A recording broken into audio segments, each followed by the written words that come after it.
everyone, welcome back to the TD Summer Reading Club. I hope you all enjoy watching these videos as much as I enjoy making them. I hope they're a good way to spend your summer. So this week our theme is going to be sports fans. So in your pickup kits, I have supplies to make flags or banners that you would use to cheer on your favorite team. So what I've put into your kits is a sports word search. I have a picture of kind of an example of what your flag or banner could look like. And then I have a piece of colored felt. And then in this little baggie, there is a stick, some pom-poms, and a little felt, it'll be a shape of some sort to make your flag with. And now there's lots of ways you can do it, so I will show you a few in a little bit when I do the craft. But first we're gonna read our story. So today it is The Day Dad Joined My Soccer Team, and that's by Maureen Fergus and Mike Lowry. The Day Dad Joined My Soccer Team. Soccer was a ball-kicking, leg-pumping, heart-thumping good time. It was more fun than riding a roller coaster, jumping off a high board, and flying faster than fast down a super slidey snow hill. My dad came to all of my games and always cheered louder than anyone, but sometimes I got the feeling that he wanted to do more. So when Coach said he was looking for a parent volunteer, I told my dad that the team needed his help. He was so excited that he ran right over to the bench, pulled on a jersey, and started warming up with the other players. Before I could explain to Dad that Coach actually wanted him to be in charge of halftime snacks, the referee blew her whistle. The game was about to start. We all crowded around Coach to find out what positions he wanted us to play.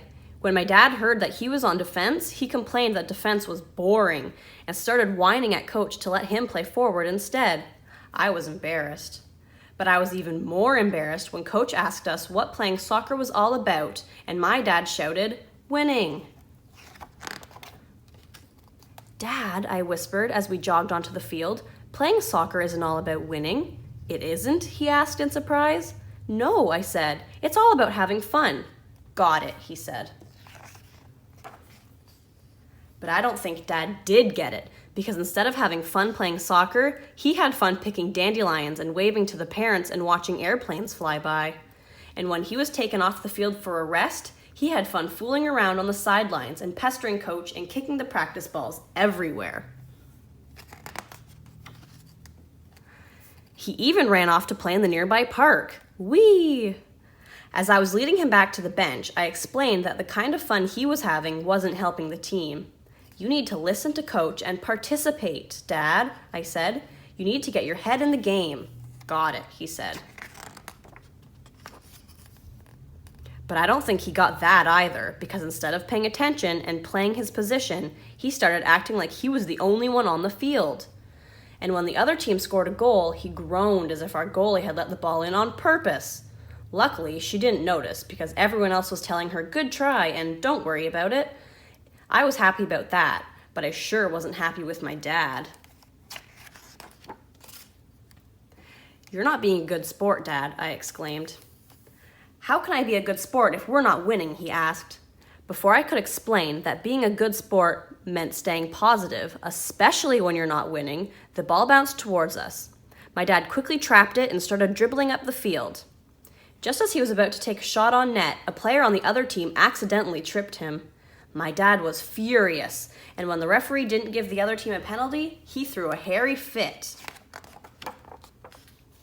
The referee was much nicer than I would have been. Instead of kicking my dad out of the game, she sent him to the bench to calm down. "I don't know what we're going to do with him," I whispered to Coach. "He's ruining the game for everyone." Coach said that my dad had energy and enthusiasm and that it was just a matter of pointing him in the right direction. "If we're patient and keep showing him what it means to be a team player, I'm sure he'll figure it out," he said. I agreed to keep working with my dad, and I'm glad I did, because you know what? Coach was right. How to be a good sport. Play fair, cheer for your teammates, show respect, have fun. During the second half, Dad stayed positive and tried hard no matter what the score was or what position coach asked him to play. And when he had a chance to try for the winning goal in the final minute of the game, instead of taking the shot himself, he passed the ball to another player, me. I kicked and missed, and my dad didn't groan a bit. Instead, he gave me a pat on the back and said, "Nice try." When the game was over, Dad gave all of our players high fives, thanked the referee for a job well done, and offered to collect the corner flags for Coach. He gave 3 cheers for the other team and even shook the hand of the player who'd tripped him. I was so proud. "You did great today, Dad," I said. "You can play with us anytime." "Thanks, but some of those kids are a lot tougher than they look," he said as he examined a boo-boo on his knee. "Maybe there's a less dangerous way for me to help out." "I heard a rumor that Coach needs a hand with halftime snacks," I said. "Plus, you know, you're really great at cheering, Dad." Dad said I was a really great person to cheer for and gave me a big hug and then squirted me with his water bottle. As I ducked and ran, I hollered, "I know this is fun, but you really need to get in the car now, Dad. Coach won't take us for slushies until you do."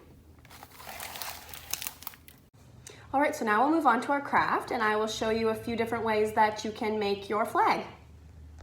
All right, so this is what you will have gotten in your pickup kit. Using this piece of felt, there are lots of different ways you could make your flag or your banner if you decide to. I will show you a few, and then I will make it the way that I chose to. So you could take your stick, and you can fold your felt around it to make a flag like this, that's kind of square, or you could not use your stick at all and just decorate your piece of felt like this and make it more of a banner. Or what you could do is kind of in this picture, how they have it cut into a triangle with the stick stuck on the one end, and that's how I'm going to do mine.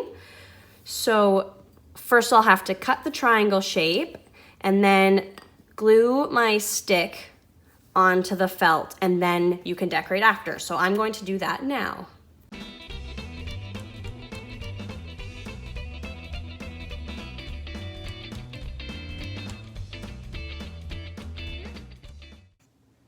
So that was just one quick example of a way that you can make your flag. You can use any other materials that you have at home or make it any shape that you like, however you wish.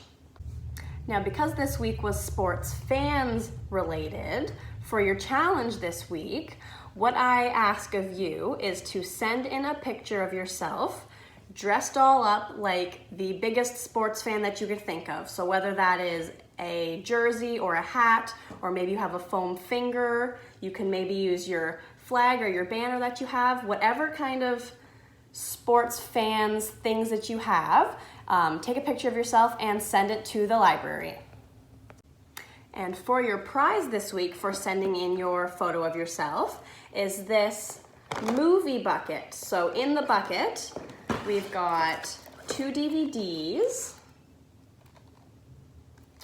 we've got some popcorn powdered flavors, and then some little buckets that you can put your popcorn in. So make sure you send in your photos for your name to go into a draw to win this movie bundle.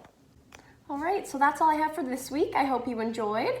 I'm looking forward to seeing the photos of you all dressed as your biggest sports fans. Make sure to send in your photos to the library for a chance to win this bin of movie things, and I will see you next week. Bye.